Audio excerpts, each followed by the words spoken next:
Hello students, welcome back. और अभी हम इस लेक्चर में, इस वीडियो में हम आगे कंटिन्यू करने वाले हैं इंग्लिश को। Till 6th chapter we have already covered all the chapters, है ना। चैप्टर 6 तक हमने आपको सारे जो चैप्टर्स हैं वो समझा दिए हैं और आगे हम इसलिए आगे कंटिन्यू करने वाले हैं इसको।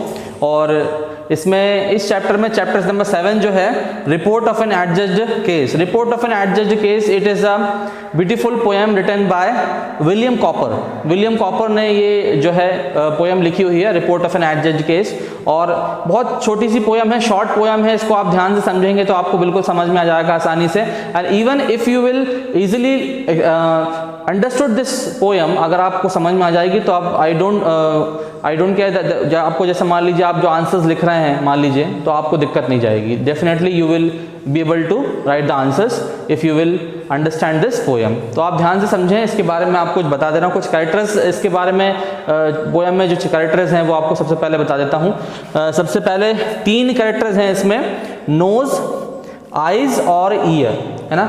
3 कैरेक्टर्स जो आपको ध्यान रखना है। जो सेंसरी ऑर्गन्स हमारे होते हैं ये आपको सब जानते हैं और बहुत अच्छे से आपको इसके बारे में मालूम भी है। तो आईज, ईयर और नोज, ये 3 चीजें इसके बारे में हमको इस पोएम में पढ़ना है। किस तरह से क्या होता है देखिए। Report of an adjudged case, case का मतलब आप समझ सकते हैं कोई भी चीज के बारे में इंक्वायरी करना, कोई भी चीज जो इंक्वायरी होती है। और एडजज्ड मतलब क्या होता है? एडजज्ड मतलब जो जज नहीं किया गया हो, है ना। जज नहीं किया गया हो उसको हम क्या बोलते हैं? एडजज्ड बोलते हैं। और रिपोर्ट तो पता ही है आपको, रिपोर्ट मतलब किसी भी चीज का जो ब्यौरा होता है, किसी भी चीज की जानकारी होती है, ब्रीफ जानकारी होती है, तो उसको हम क्या बोलते हैं? रिपोर्ट बोलते हैं। तो यहाँ पर वही हम इस पोएम में पढ़ने वाले हैं। डायरेक्टली आप ध्यान से देख लें, इस पैराग्राफ में जो है अलग अलग पैराग्राफ्स में आप ना जाएं, उसकी जो हम डायरेक्टली समरी आपको बता दे रहे हैं, समरी आपको समझ में आ जाएगी तो आप आसानी से इसके आंसर भी लिख सकते हैं। तो हम यहाँ पे देख लें। सबसे पहले इसका short introduction. Before starting this chapter I would like to give the short introduction of this chapter. First is a dispute arose between nose and eyes. Dispute मतलब एक लड़ाई छिड़ती है किसके बीच में? नोज और आईज के बीच में, नाक और आंख के बीच में एक लड़ाई छिड़ जाती है। एक प्रकार से हम लड़ाई बोल सकते हैं उसको। Okay, both claim their sole right over the spectacles. अब यहाँ पे एक चीज आती है जिसे हम बोलते हैं स्पेक्टिकल्स। ओके, ये वर्ड हमेशा आता है स्पेक्टिकल्स। स्पेक्टिकल्स से आप क्या समझते हैं? स्पेक्टिकल्स से अभी हम अगर बात करें, इस चैप्टर में बात करें, स्पेक्टिकल्स हम बोलेंगे यार कोई भी कॉन्टैक्ट लेंसेज होते हैं या फिर चश्मा होता है हमारा ना, तो उसको हम क्या बोलते हैं? स्पेक्टिकल्स बोलते हैं। तो यहाँ पर क्या हो रहा है? बोथ क्लेम मतलब नोज और आइज दोनों क्या कर रहे हैं? क्लेम कर रहे हैं। किसके ऊपर क्लेम कर रहे हैं? स्पेक्टिकल्स के ऊपर क्लेम कर रहे हैं। नोज बोल रही है भाई मेरा अधिकार भी है चश्मे के ऊपर, आंख बोल रही है मेरा अधिकार भी है चश्मे के ऊपर। Okay, The tongue acted as a lawyer and the ear as the chief baron to balance the laws. The tongue acted as a lawyer. अब यहाँ पे बात हो रही है यहाँ पे टंग की। ये देख लीजिए, टंग जो है इसकी बात हो रही है। टंग कौन है? लॉयर है। टंग, आपको ये ध्यान रखना है कि जो टंग होती है, जो जीभ होती है, वो यहाँ पे इस कहानी में क्या बन रही है? वो एक लॉयर बनी हुई है। और ईयर जो है वो चीफ बैरन बना है, एक जज बना है जो इस चीजों के बारे में सुन रहा है। जैसा कि आपने देखा होगा जो कोर्ट रूम में भी ऐसे ही होता है, एक जज होता है जहाँ पे वकील होगा और यहाँ पे जो भी कल्प्रिट होगा जिसके बारे में जो है मुकदमा चलता है, तो ये सारे लोग वहाँ पर मौजूद होते हैं। तो ऐसे ही यहाँ पर क्या है, एक नोज और आइज के बारे में बात कर रहे हैं कि नोज और आइज क्लेम कर रहे हैं कि स्पेक्टिकल्स के ऊपर हमारा अधिकार ज्यादा है। उसके बाद में टंग जो है एक लॉयर के जैसा काम कर रही है। ओके, और जो ईयर है वो क्या कर रहा है? एक जज के समान काम कर रहा है जो सारी चीजों को सुन रहा है। To balance the laws, okay, कानून के हिसाब से सारे कामों को करने के लिए। The poem presents a background of court room to provide humorous effect. एक कोर्ट रूम का ह्यूमरस इफेक्ट दिया गया है। कोर्ट रूम के बारे में बताया गया किस तरह से कोर्ट रूम में सारी चीजों को होता है। जैसे मान लीजिए कोई भी जो है यहाँ पे व्यक्ति आया हुआ है जिसपे मुकदमा चल रहा है, उसका केस चल रहा है, तो जिस तरह से कोर्ट रूम की कार्यवाही होती है वैसे ही यहाँ पर ह्यूमरस इफेक्ट कोर्ट रूम का यहाँ पर दिया गया है। किस तरह से नोज और ईयर्स जहाँ पे जो सारी चीजों को देख रहे हैं आप, वो यहाँ पर जो है दर्शाया गया है विलियम कॉपर ने। तो यहाँ पर हम स्टार्ट करेंगे समरी को। Just pay attention here and be concentrated what I am telling. Once a contested arose between nose and eyes about the ownership of spectacles। अब यहाँ पे नोज और आइज का ओनरशिप के बारे में बात हो रही है कि स्पेक्टिकल्स का अधिकार सबसे ज्यादा किस पर है? नोज पर है। नोज बोल रहा है कि मेरे ऊपर है, मेरा अधिकार है स्पेक्टिकल्स के ऊपर। आइज बोल रही है मेरा अधिकार है स्पेक्टिकल्स के ऊपर। ये दोनों के बीच में एक लड़ाई से छिड़ गई है, एक जंग से छिड़ गई है यहाँ पर। Okay, the tongue acted as a lawyer. अब यहाँ पे क्या हो रहा है, जो जीभ है ओके वो क्या किस तरह से एक्ट कर रही है, लॉयर के जैसा एक्ट कर रही है। ये पूरी इमेजिनरी पोयम है विलियम कॉपर ने जो बहुत अच्छे से कोर्ट रूम में दर्शाई गई है, ह्यूमरस इफेक्ट दिया हुआ है। तो टंग यहाँ पे क्या कर रही है, लॉयर के जैसा एक्ट कर रही है, वकील यहाँ पर बनी हुई है जो सारी चीजों को सुन रही है और जहाँ पे आगे इंक्वायरी करने के साथ साथ में जो है दलीलें दे रही है। Okay, the chief baron ear set to balance the laws. जैसा कि मैंने बताया जो ईयर है वो चीफ बैरन बना हुआ है किसके लिए, लॉस को सुनने के लिए, जो चीजें हो रही हैं। आई क्या बोल रहा है, आई के बारे में क्या चीज हो रही है, नोज के बारे में क्या चीजें जो आ रही हैं, बातें निकल कर आ रही हैं, वो कौन सुन रहा है, ईयर सुन रहा है। ये यहाँ पर देखने को हमें मिल रहा है। He was well known for his talent and sense of perception. जो हमारा कान, जैसे कि आपने भी देखा है कि हमारे अंदर हमारे बॉडी में भी बहुत सारे सेंसरी ऑर्गन्स होते हैं। इन सेंसरी ऑर्गन्स की मदद से ही हम सारी चीज एक्टिविटीज हमारी करते हैं, जैसे कि हमारी नोज हो गई, आईज हो गया और ईयर हो गया। ये हमारे परसेप्शन सेंस ऑफ परसेप्शन वाली सब चीजें हैं। और ईयर भी है, जैसे मान लीजिए हमें कुछ चीज सुनाई नहीं दे रही तो हम कैसे आगे बढ़ेंगे, कैसे अपने कामों को करेंगे। तो वैसे ही यहाँ पर जो ईयर है वो सेंस ऑफ परसेप्शन से भरा हुआ है, सारी चीजों को सुन रहा है। आगे देखिए क्या होता है इसमें।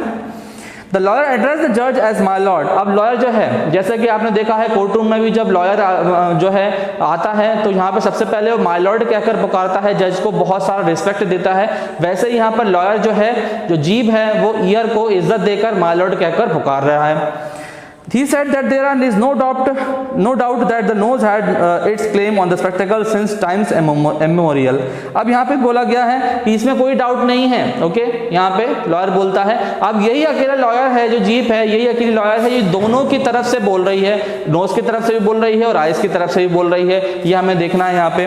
तो यहाँ पर उसने क्या कहा है कि स्पेक्टेकल्स का अधिकार सबसे ज्यादा है। यहाँ पर उस लॉयर ने बोला spectacles are made with a bridge which sit properly on the bridge of nose. अब यहाँ पे वो बोल रहा है कि लॉयर ने क्या बोला, spectacles are made with bridge. Spectacles एक ब्रिज जैसा होता है, जो ब्रिज जैसा बना हुआ है, जो कि नोज पर जाकर फिट बैठ जाता है। एक बहुत बड़ी अच्छी दलील दी उसने कि स्पेक्टेकल्स किसके जैसा बना हुआ है, स्पेक्टेकल्स ब्रिज जैसा बना हुआ है, जो कि किस पे जाके बैठ जाता है, नोज पर जाके बैठ जाता है और फिट हो जाता है, ऐसा उसने कहा। It easily fits on the nose. A man without a knows can not wear spectacles. और एक और चीज बताई कि भाई नोज के बिना, है ना, नाक के बिना कोई व्यक्ति चश्मा भी नहीं पहन सकता। ये भी सही बात है।